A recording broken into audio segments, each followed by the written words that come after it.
Knicks Nation. Today is Tuesday, the 15th day of October 2024. I hope you're safe and healthy today. I hope your family's safe and healthy, and that the needs of you and your family in terms of food, shelter, clothing, as well as health are being met today. Blessings upon those that work in the healthcare field, along with the first responders who every day are saving lives. Those also that pick up garbage to keep our places clean, and those that make deliveries for our convenience. Double blessings on the men and women that are out here trying to help rescue, deliver, and recover the teenagers and children that are the victims of child molestation and pedophilia.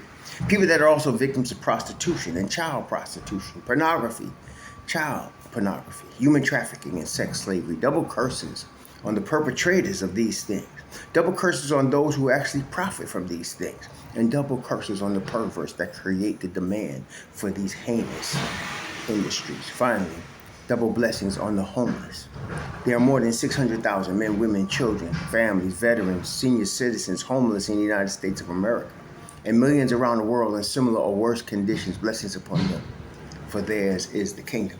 I wanted to talk about the Knicks game from Sunday. Now, I was traveling yesterday. I was in Connecticut. As many of you know, we had a good time on Sunday hanging out with y'all. And then the game was on Sunday night.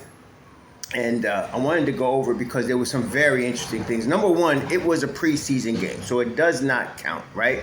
So I don't want to take it too seriously. But I think if you're watching that game, you do understand those two teams for more than 3 quarters. It was more than 3 quarters. They took that game like it was serious. Matter of fact, it was a playoff atmosphere that we saw at that game between the Knicks and the Wolves. And it wasn't about the trade, even though DiVincenzo had his own subplot to the game, as we know now. But no, it was about two teams that are going to be vying for the top places in their conferences that are possible finals contenders. Okay? And they was out there trying to show each other up Sunday. And so what we saw was more of what Tom Thibodeau would be doing during the course of the year. That's what makes this significant. Generally speaking, I expect actually at some point he's going to play all you guys' favorite rookies. You're going to see Kolek and all of them get a lot of minutes, but in a preseason game. But that game, no, and indicated was like Porty got 5 minutes, and that was because Sims fouled out. We'll talk about that. And of course, Kolek didn't play because, in fact, a lot of the young, you had Daddy Kolek, McCullough, of course, Okeke, we know Jacob, TJ Watt, none of them played. And that's the way it would go during the course of a season. That's the way it would go.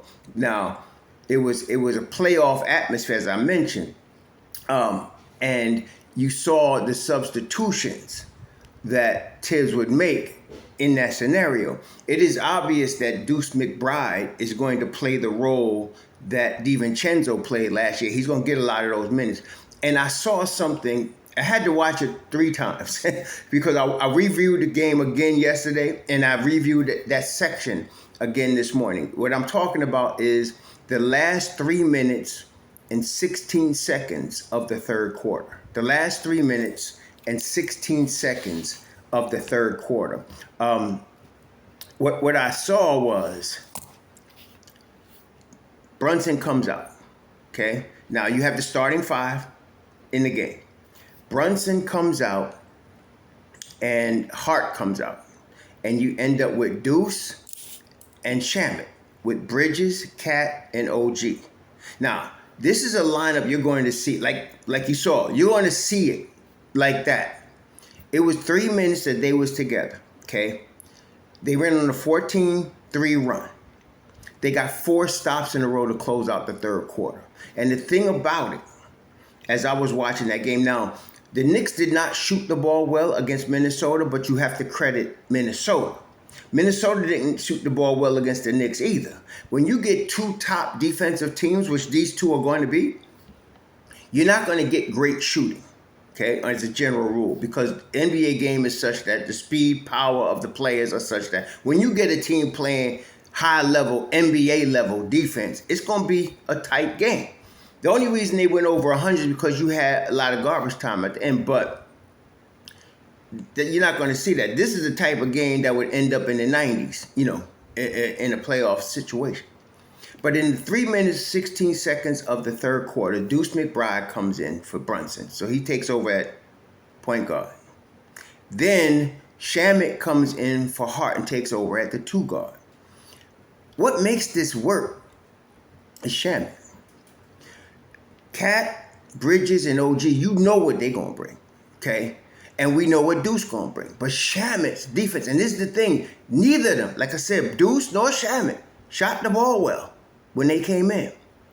But it was the defensive side that changed everything. From that point, the Knicks had led earlier in the game, like the opening of the first quarter.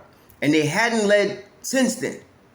Because I think Edwards had like 8 3-pointers. Edwards going nuts.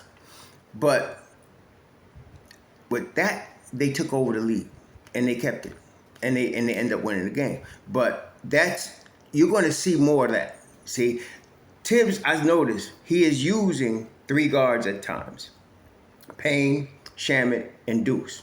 Okay? And I've seen this game he used them in combination with Mikal Bridges sometimes, with Precious, with OG. He uses different combinations with those 3. I don't particularly like the lineup, but it ain't up to me. But Tibbs runs it, and that's where Payne gets his minutes. Payne gets his minutes where he's running in that 3 guard set. Okay? Payne played, I think, 19 minutes. Yeah, Payne played 19 minutes and almost 19 and a half minutes that game. And that's where he's going to get a lot of his minutes. He also run not only the 3 guard set, but then when Deuce is playing the 2, which he also does. Like I've been trying to tell some of you knuckleheads, he's going to. Some of you may not think of him as a point guard, but that's irrelevant. Tibbs knows he's a point guard. So he comes in during this run as a point guard. Then when Payne comes in, he's the 2 guard. He does both. Okay? And that's what you're going to see the whole season. But that 3 minute and 16 second run where they got 4 stops in a row, where they weren't even shooting the ball well, and they went on a 14-3 run, that's important because against a top team, again, like Minnesota, they could do that against Minnesota. They could do it against anybody, okay? Because Minnesota, in my view, is conservatively a top 3 team in the West.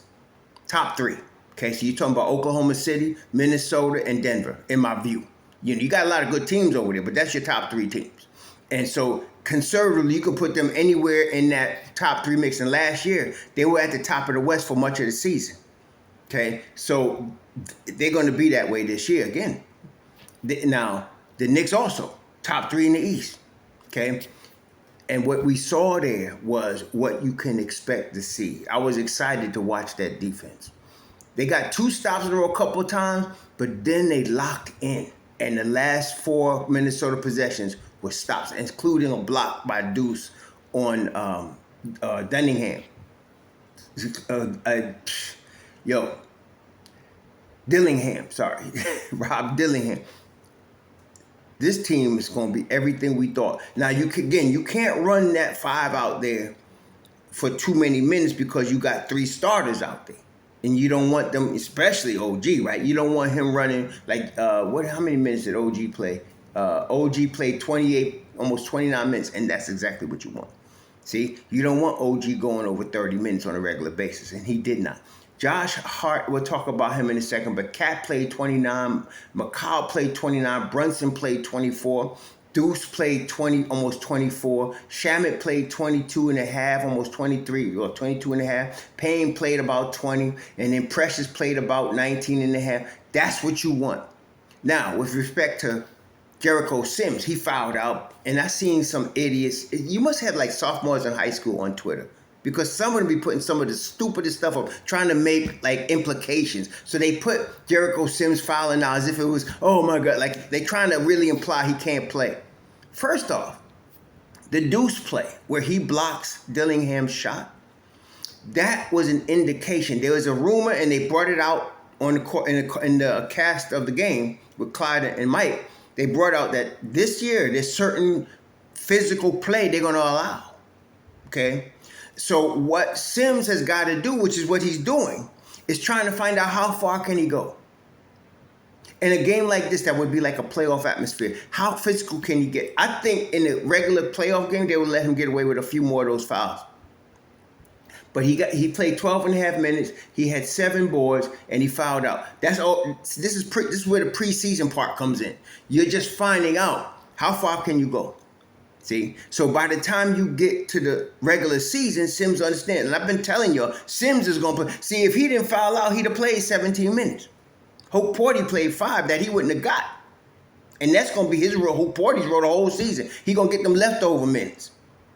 Okay? But that's what you can expect during the course of the season. And I like that Sims was testing them waters. Say, okay, let me see what I can do here. What can I get away with? How physical can I be? Because Sims is physical. And I love it. Sims is physical. So, and that's what Tom Thibodeau loves about him. And that's what I like about him. He's physical. So let's see, as he continues to get used to what can he expect from the refs. And there's one of the refs, I forgot. One of the refs is one of our Knicks haters, and so it's a good game to see where how much they let get away. How physical can you be? So that's what happened with Sims, and that's all good. It's all good, okay? And then of course we're talking about Josh Hart. So again, some he had no points. He didn't shoot the ball. If you were actually watching the game, and if you know anything about basketball, there were 2 important things that Hart brought to the table that I'm excited about. Of course, we know his defense. He was playing stellar defense. But what he was doing, when he got the ball, he was getting himself in position to make a spray out pass to somebody. See, you would think they want Hart to shoot, right? And because he can't shoot like with the other 5, you got 4 dudes on the floor that could all shoot 40% or better from the 3-point line. Hart is not one of them. But he moves without the ball such that he can get open one of them 40% 3-point shooters. And that's what he was doing. Now, a couple of times, Brunson missed him. He was cut, and he was legit open like 2 or 3 times. And Brunson missed him. That's not going to happen all year. Okay, and then when you got Bridges, what you got in Bridges is a combination of an all-NBA defender, right? We know he's a lockdown defender. He was once runner-up for Defensive Player of the Year when Marcus Smart won it. But he's an all-NBA level defender. And he's Obi Toppin on the break. He finishes. He gets down the floor fast. And he finishes. So that ball, whereas Hart would be leading a break, now you got Bridges already down there. So between the 2 of them, and I'm going to tell you, Hart's not going to be, silent nighting for the whole season. This is just them getting acclimated and them showing, where they got to be on the floor. And Hart did it on a high level. Okay? People suggesting Deuce to start. I'm Deuce high. I like it like this. Okay? I don't mind this at all. I don't think Tibbs does either. Just because he didn't score don't mean he didn't play. He was balling. He just wasn't shooting the ball. And the reason was because he was facilitating. And it wasn't like, what did he have? What did he have? 3 assists. It wasn't like he was trying to dish and swish, but he was like hockey assisting, getting that ball in position so that the second pass would get somebody wide open. And that's what was going on. Okay, if you're watching the game, that was going on. So that is excellent. And we want that to continue. And like I said, on nights where he's going to be scoring and getting those rebounds from blind sides and all that, the Knicks are going to be formidable, very formidable. As we all know, we knew coming into this season, even before the cat trade, the Knicks are going to be a problem for the NBA. But now what? Karl Anthony Towns?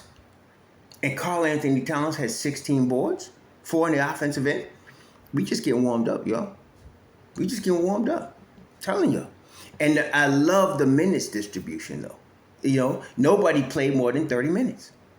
Okay? And usually, this would be like a 20-minute game for most of these guys. But it was on. It was like 2 enemies saw each other, looked each other in the eye, and it was straight on from jump. And these 2 teams was going at each other like it was not just regular season playoffs. They were going at each other hard. And they were cursing at the refs. They were going crazy, man. Not just Tibbs. Tibbs cursed at the refs in any game. But the players, and all of them was getting all amped up. It was something else, man. So, yeah, it's going to be good. Now, Juju's supposed to return for them I think Wednesday, the next game when they play Wednesday. So it's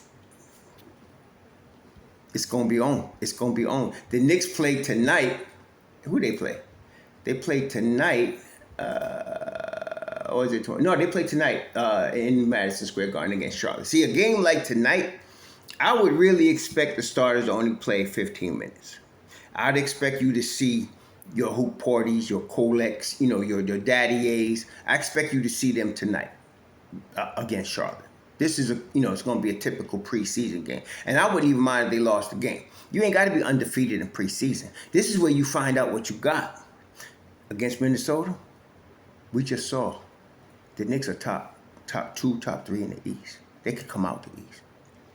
Minnesota could come out the West. The Knicks could ball. And Landry Shamet, I got to give him props. I didn't know what kind of defense he played. I knew he could shoot. Everybody knows he could shoot. I've seen him in Philly. I've seen him in Phoenix. He could shoot the rock. But the young man plays some defense, man. I don't know if it's a Tibbs thing that caused him, but he plays some defense. And he can shoot. Now, he was off again. He has not shot the ball well last 2 games. He was 4 of 11 against Minnesota, and he was 2 of 10 in the previous game. He was 2 of 8 from 3. But let me tell you something. Once he gets acclimated, and Deuce was 3 of 11 from the field, 2 of 7 from 3, 4 of 4 from the line and all that. But once they get acclimated, there were I saw Deuce take at least 2 shots that he would normally, 80% of the time, hit. Shamet too. In fact, Shamet is rushing a couple of his shots. He's going to get, once he knows he's made the team and he's got his contract, it's going to be on. I'm telling y'all. So, again, the starters, everybody in the league, as you know, knows the Knicks starters are going to be all that. Everybody knows that. With them 5, it's going to be rough. But what people are sleeping on, what wins you chips is that bench. Okay? That's what gets you over the top. Okay? Celtics last year, every team. You don't win championships with just your starters. You got to have a bench. You got to have somebody to come, at least 2 players to come off your bench and be dynamic. The Knicks have at least 4. In Deuce, Precious, Shamet, Payne. And that's not even including Sims. The Knicks have at least 4. Okay, so, yo, we got something. That's what excited me about that 3-minute and 16-second run.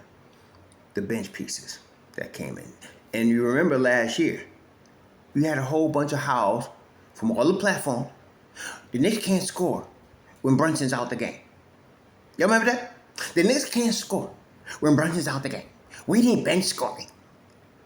I want them to do this. Shut the hell up. You all enjoy your Tuesday.